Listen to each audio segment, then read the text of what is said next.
Betul Wan. Okey. Okey. Jadi kita memang semangat betul Wan. Tak boleh. Saya kalau dengar DAP ni tak boleh. Saya memang semangat lain macam sikit. Saya rasa orang Melayu dan juga Islam dah mula sedar. Ya, okay, ya, dah mula sedar. ya. Dan mereka sudah mula sedar dan mereka tahu mereka telah ditipu. Dan kebangkitan kita lihat pada Cameron dan juga di Semenyih, okey, PRG Semenyih, okey. Saya berbalik kepada persoalan yang kedua berkaitan tentang Nurul Izzah. Okay. Nurul Izzah akhir-akhir ni begitu kuat menghentam Perdana Menteri, okey, Tun Dr. Mahathir, dan juga Nurul juga meletakkan jawatannya dalam PAC, Public Account Committee. Tak cukup dengan itu, sandiwara air mata Nurul Izzah juga telah bermula, dan kita seolah-olah diulang tayang seperti kejadian suatu ketika dulu. Mengapa satu persatu drama ini telah semakin ketara dilihat, dan pada pandangan Tuan Wan Khairul yang satu ketika dulu pernah bersama-sama dengan kelompok ini, okey. Apakah agaknya skrip dan juga arahan yang telah diolah untuk pementasan kali ini? Ini skrip gila. Nasib baik saya bukan penerbit ataupun penulis skrip kan. Dia sememangnya daripada dulu orang kata kalau kita tengok politik 98, bermula daripada 98 sehingga hari ini sekalipun, you hanya membicarakan dua orang tokoh je. Huru-hara seluruh negara disebabkan dua nama je. Adik-beradik tak bertegur serapa disebabkan dua nama je. Okey. Berlaku reformasi di jalanan apa semua sekali disebabkan dua nama je. Okey. Semua sekali huru-hara yang berlaku hari ini disebabkan dua nama je, Anwar dengan Mahathir. Alright. Dan kalau you kata skrip yang sama, memang skrip yang sama. Pelakonnya pun masih yang sama. Cuma dulu edisi 1. Ini dah masuk edisi 2, episod 2. Kan? Dari segi berbalik kepada soalan you Zan, pasal Nurul Izzah. Kalau orang yang memahami politik, Nurul Izzah anak kepada Anwar Ibrahim. Anwar Ibrahim orang yang dah belajar banyak sejarah Mahathir. Orang yang kena tahan era pemerintahan Perdana Menteri keempat. Okey. Orang yang mati seketikanya karier politiknya dipenjarakan oleh Perdana Menteri keempat. Setelah dia diampunkan, saya pasti Anwar belajar sesuatu. Kalau dulu Anwar dilihat seolah-olah tak sabar nak jadi Perdana Menteri, sehingga mencabar Mahathir. Dan dia terkena sebegitu rupa. Alright. Anwar mesti belajar sesuatu, dan hari ini sehingga kan ada di kalangan, saya masih di kalangan orang kata kita member-member rakan-rakan dalam PKR sendiri pun, maknanya kadang-kadang dia orang pun cakap, aduh, Anwar dia nampak macam cool sangat. Sebab dia belajar sesuatu. Maknanya untuk menentang Mahathir ni, dia tak boleh nak guna formula dulu. Tak boleh Ya. Nak buat reformasi turun di jalanan. Tak boleh. Dia takkan menurunkan Mahathir. Okay. Dia menggunakan formula yang lain. Dan formula itu yang kita sedang baru-baru nak nampak. Apa formulanya? Dia tak bersuara. Tetapi ada watak-watak seperti Nurul Izzah. Nurul Izzah letak jawatan sebagai naib. Nurul Izzah meletak jawatan sebagai yang kata salah seorang ahli dalam PAC. Alright. Dan kita lihat kenyataan beliau di Singapura. Menamakan Mahathir itu diktator. Kenapa? Alright. Ini adalah letusan-letusan kecil untuk menunggu masa satu ledakan yang besar akan berlaku. Saya menjangkakan ledakan besar ini akan berlaku selepas pilihan raya kecil rantau. Yap. Okay. Daripada sumber-sumber yang daripada rakan-rakan saya yang berada PKR pun, dia tengok selepas rantau. Move Anwar dia akan berlaku selepas pilihan raya kecil rantau. Kenyataan Izzah di Singapura letak jawatan Izzah sebagai naib, takkanlah dia tak bincang benda ni kat rumah. Betul. Kan? Bapak dengan anak. Dari segi logik, bapak dengan anak. Takkanlah dia tak bincang dulu sebelum letak jawatan. Betul. Jawatankuasa PAC. Alright? So, perkara-perkara ini ialah satu ledakan ada panggil cetusan kecil kepada ledakan yang lebih besar selepas pada ini. Baik, dari segi Nurul Izzah, dia memperlihatkan bahawasanya apa yang dia buat hari ini, pertama dia cuba memberi orang kata signal ataupun orang kata untuk pemahaman orang yang boleh memahami bahawasanya betul dalam PKR itu berlaku orang kata perpecahan dalam PKR. Kalau anda kata dengan 50 kursi parlimen yang ada dalam PKR tanpa pecah, Anwar hari ini dah berani menggunakan jumlah nombor yang dia ada untuk pergi menghadap tuanku yang di Pertuan Agong. Tetapi sehingga hari ini Anwar tidak yakin. Kerana apa? Dalam PKR itu sendiri berlaku perpecahan. Dan signalnya dinyatakan oleh Izzah. Betul. Alright. Bila meletak jawatan sebagai naib. Ketika itu. Ada kaitan dengan DAP tak dalam lakonan ni? Izzah menyedari bahawasanya orang kata walau apa pun kaitan tetap ada, tetapi itu sebab saya kata takkanlah nak buat apa-apa, Izzah nak buat apa-apa ni Anwar tak tahu. Dan saya yakin apa-apa keputusan Izzah ni direstui oleh Anwar. Ataupun atas arahan Anwar pun kita tak tahu. Alright, tapi nak bagi tahu Anwar takkan bergaduh dengan DAP. Kerana Anwar melihat kesetiaan DAP ini bermula seawal dia orang kata dilucutkan jawatan, DAP ketika itu tampil menjadi sahabat. Gosok belakang lah konon, sabar kan. DAP antara parti yang paling awal. Tahun 98? Yap. Okay. Alright, tahu masa pilihan raya selepas pada tu maknanya tahun 99, maknanya DAP dah menyatakan orang kata, maknanya dia antara orang parti yang memperjuangkan orang kata ketidakadilan kepada Anwar ketika itu. Dan Anwar takkan meninggalkan DAP. Kerana DAP mempunyai 42 kursi dalam parlimen. 42. Alright. Andailah kata kita assume 42 kursi ni solid kepada Anwar. Dan Anwar takkan orang kata mengkhianati 42 kursi ni. Maknanya nak tak nak Anwar takkan bergaduh dengan DAP. Alright. Sekarang soalnya dalam PKR itu sendiri yang 50 kursi PKR itu sendiri Anwar tak boleh nak pastikan dia solid 50 kursi. Dapat sokongan sepenuhnya. Ya. Kerana wujud unsur-unsur orang lain yang boleh orang kata memecahkan daripada jumlah 50 tadi.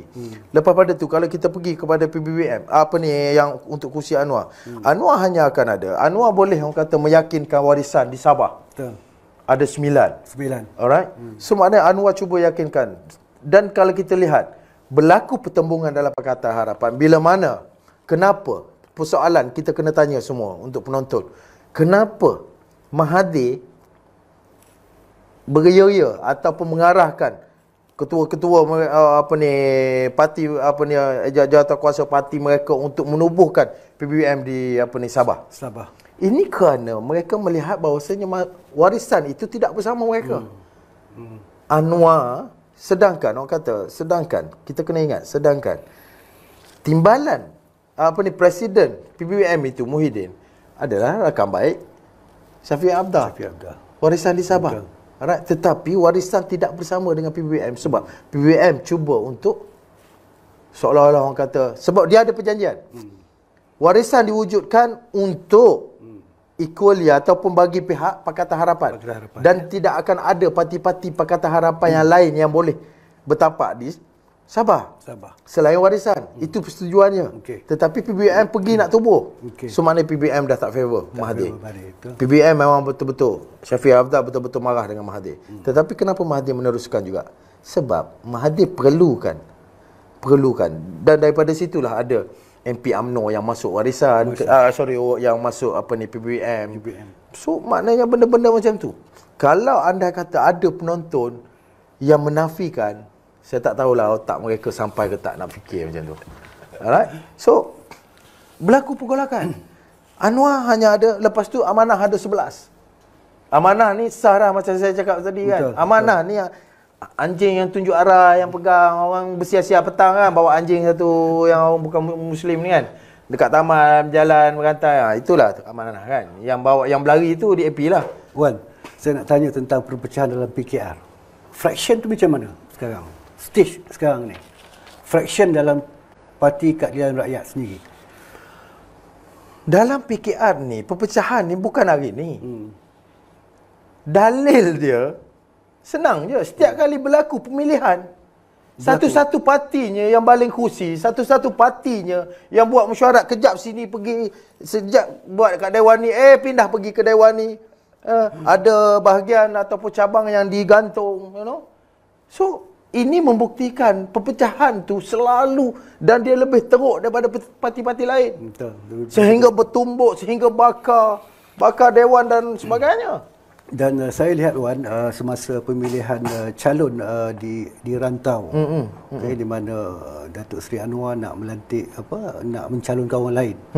So Seri Ram okay, menunjukkan dia tak patuh kepada arahan ketua. Jadi apa ni yang Wan nampak dari segi permainan politik dalam PKR sendiri, di mana orang-orang bawahan sendiri tidak menghormati Datuk Seri Anwar sebagai penasihat. Jadi saya nak lontarkan kepada Wan sebagai bekas yang terlibat dalam keadilan, apa sebenarnya yang menjadi modus operandi Anwar Ibrahim dengan ahli-ahli PKR yang ada sekarang? Dia gini, kalau ambil contoh kalau kita lihat pemilihan yang lepas dalam PKR, siapa yang memainkan peranan? Yang memainkan peranan Setiausaha. Ya. Alright, untuk pemilihan itu. Orang yang, kalau kita tengok siapa dari segi pemilihan parti ni yang bertanggungjawab penuh kepada parti ni adalah Setiausaha. Alright. Tapi Setiausaha ketika itu secara terang-terangan berkempen untuk Rafizi. Siapa yang lantik Setiausaha? Wan Azizah sebagai presiden. Siapa lagi yang lantik Setiausaha ni? Sudah pasti Anwar sebagai penasihat ataupun ketua umum PKR. Takkanlah Setiausaha ni nak lawan Anwar dengan Azizah. Betul. Tetapi kita lihat pertembungan antara Azmin dan Rafizi itu, Setiausaha memberikan sokongan secara terbuka kepada Rafizi. Betul. Ini nak nafi lagi perpecahan. Okay. Kan? Dan anda kata, kalau saya nak further lagi, selepas orang kata pemilihan, lantikan negeri-negeri ni digantung. Lantikan orang kata pengurusi-pengurusi negeri. Kan? Tak boleh, maknanya orang kata Majlis Pimpinan Negeri, MPN. Tak boleh buat. Sebab apa? Anwar menggunakan kuasa dia sebagai presiden yang baru, kuasa veto dia untuk melantik orang-orang daripada kalangan orang Rafizi. Lepas tu Azmin, timbalan yang menang sudah pasti mahukan orang-orang dia berada di negeri-negeri. Betul. Dan ia melambatkan proses lantikan MPN ini, pengurusi Majlis Pimpinan Negeri.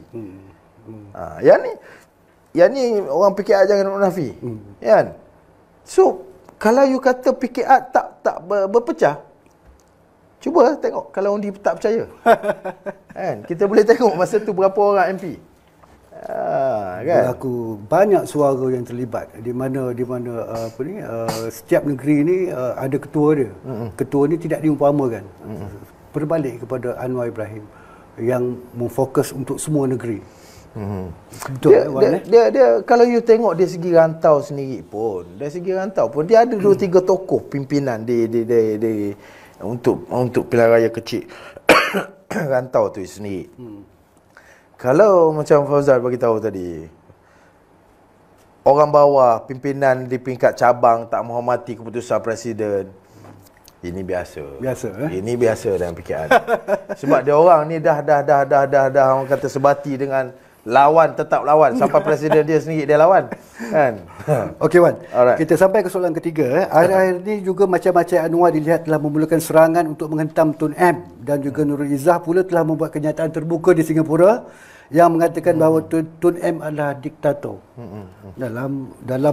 Dalam pakatan dia cakap PM dia sendiri adalah seorang diktator. Apa komen ataupun pandangan saudara Wan tentang perkara ini? Adakah perang Anwar Mahathir benar-benar bermula?